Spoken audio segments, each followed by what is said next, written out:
მოგესალმებით, ჩვენი დღევანდელი თემა ექსპრესები. ზოგი ქვიგროს ეძახის, ზოგი აჭაშკას ეძახის, შინაარსი ამით არ იცვლება. ექსპრესები ფართოდ გამოიყენება როგორც ცოცვაში, ასევე ალპინიზმში, ამიტომაც მნიშვნელოვანია გვესმოდეს მათი სწორედ გამოყენების პრინციპები ჩვენივე უსაფრთხოებისთვის.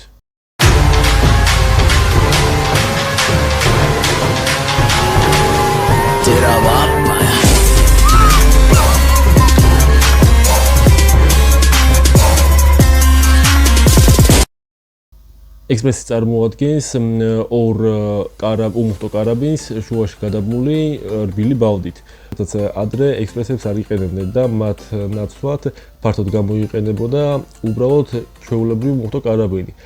სპორტის განვითარებასთან ერთად აღჭურვილობა უფრო იხვეწებოდა როგორც პრაქტიკული თვალსაზრისით, ასევე ტექნიკური და წინა საუკუნის 80-იანი წლების შუიდან უფრო მეტმა სპორტსმენმა დაიწყო ექსპრესების გამოყენება მათი მეტად უსაფრთხოების გამო და მეტი პრაქტიკულობის გამო. ექსპრესები გამოიყენება შუალედური დაცვის გასაკეთებლად. ნებისმიერი შუალედური დაცვის და დაცვის თოკის დასაკავშირებლად იქნება ეს ფიქსირებული წერტილები, როგორც შვამბურები, ან დროებითი დაცვის წერტილები, კამელოტები, ფრენდები და სხვა.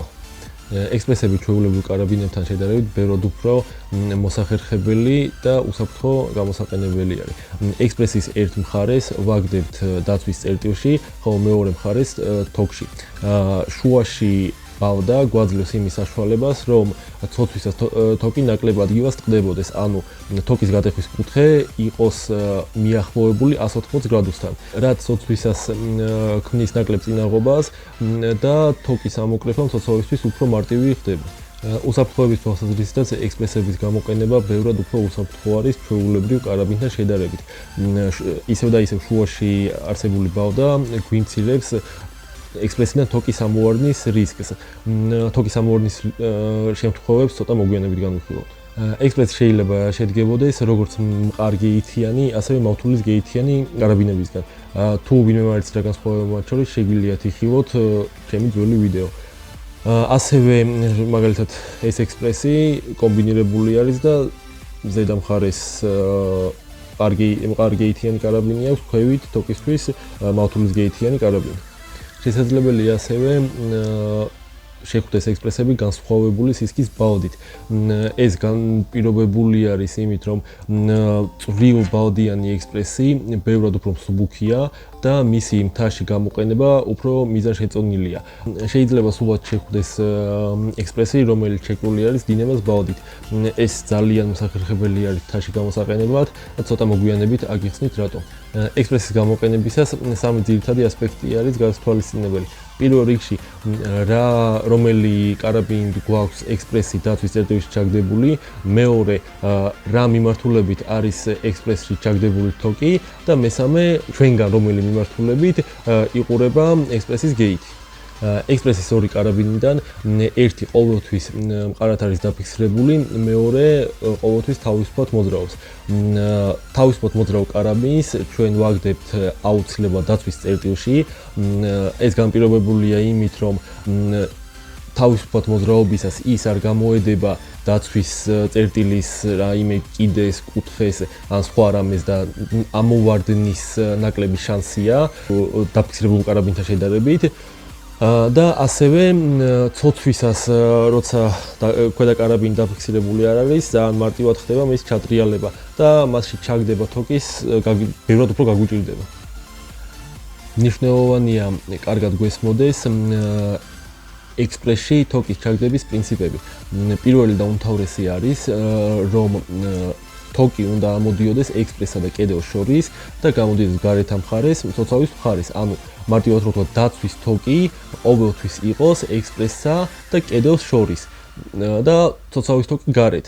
წინააღმდეგ შემთხვევაში ხშირია ექსპრესიდან თოკის ამოვარდნა, რამაც შეიძლება არ მიგვიყვანოს ფატალურ შედეგამდე და არ მოვკვდეთ ამით, მაგრამ შეიძლება მივიღოთ საშუალო დონის დაზიანება. ჩემ პრაქტიკაში მე პირადად არ მომსვლია ეგ, მაგრამ მინახავს სხვას როგორ მოსდის არასწორი ჩაგდების გამო. აუცილებელია გავითვალისწინოთ ექსპრესის გეითის მიმართულება. ანუ ექსპრესის გეითი უნდა იყურებოდეს ყოველთვის ცოცავისგან საპირისპირო მხარეს. ან ჩვენ თუ ვართ ექსპრესისგან მარჯვნივ, გეითი უნდა იყურებოდეს მარცხნივ და პირიქით. ასევე გაჩვენებ შემთხვევას, როდესაც ექსპრესის ნაცვლად უბრალოდ კარაბინი გამოიყენება. ამ შემთხვევაში თითქმის 100%-ით ხდება კარაბინიდან თოკის ამოვარდნა. სპორტული ცოცვისთვის ექსპრესის კარაბინები განსხვავდება სისქით. ანუ თვითონ კარაბინის სისქე უფრო დიდია ვიდრე იმ ექსპრესებში, რომელსაც ვიყენებთ მთაში. ეს განპირობებული არის იმით, რომ თოკმა მიიღოს ნაკლები ტეხვის კუთხე, უფრო პატარა ტეხვის კუთხე მოწყდომისას. მთაში ჩვენ ნაკლებად ვწყდებით სპორტულ მარშრუტებზე, როცა პროექტებზე ვმუშაობთ, ბევრად უფრო ხშირია ჩვენი მოწყვეტა. ამიტომაც მნიშვნელოვანია გაუფრთხილდეთ თოკს და არ გამოვიყენოთ წვრილი კარაბინები სპორტულ მარშრუტებზე. ეს არ მიგვიყვანს ჩვენ ფატალურ შედეგამდე, მაგრამ ჩვენი თოკი უფრო მალე გაფუჭდება და მისი შეცვლა უფრო სწრაფად მოგვიწევს. აუცილებელია ექსპრესის კარაბინები გეითებით იყურებოდეს ერთ მხარეს. ეს განპირობებულია იმით, რომ თუ ეს ასე არ არის, თოკის ჩაგდებისას ზედა კარაბინი შეიძლება ცუდი კუთხით დაიტვირთოს, შეიძლება ამოვარდეს დაცვის წერტილიდან, ან სულაც ისე დაიტვირთოს, რომ გატყდეს. შესაძლებელია მოხდეს სიტუაციაში, სადაც ექსპრესის სიგრძე საკმარისი არ არის კომფორტულად ჩასაგდებად. ეს ხშირი არის ხოლმე, როდესაც ჩვენ რთულ პროექტებზე ვმუშაობთ და ჩვენთვის ყოველი სანტიმეტრი მნიშვნელოვანი არის. ამ შემთხვევაში უნდა გამოვიყენოთ ორი ცალი ექსპრესი, რომლის ერთი კარაბინი, რომელიც არ არის დაფიქსირებული, უნდა მოხსნათ და ჩავაგდოთ მეორე ექსპრესის ქვედა დაფიქსირებულ კარაბინში. და ჩვენ გამოვიდეს ესეთი კონსტრუქცია, ასე ვთქვათ. ერთი კარაბინი ამ შემთხვევაში ზედმეტობით რჩება, მაგრამ ეს ხერხი ხშირად გამოგადგება. მთის მარშრუტებზე, სადაც ჩვენ ვერ დავიწყებთ ექსპრესების გადაწყობას და მსგავსი მეთოდით დაგრძელებას, შესაძლებელია გამოვიყენოთ დინემის ბალდით შეკრული ექსპრესი. ერთ შეხედვით ეს ჩვეულებრივი სიგრძის ექსპრესია, მაგრამ ძალიან მარტივად არის შესაძლებელი მისი დაგრძელება. რაც მთის მარშრუტზე ძალიან პრაქტიკული და გამოსადეგი არის. მსგავსი ექსპრესის შეკრა ძალიან მარტივი არის. პირველ ეტაპზე დინემას ბალდაში უნდა ჩავაგდოთ ორი ცალი კარაბინი, უბრალოდ ჩავაგდოთ.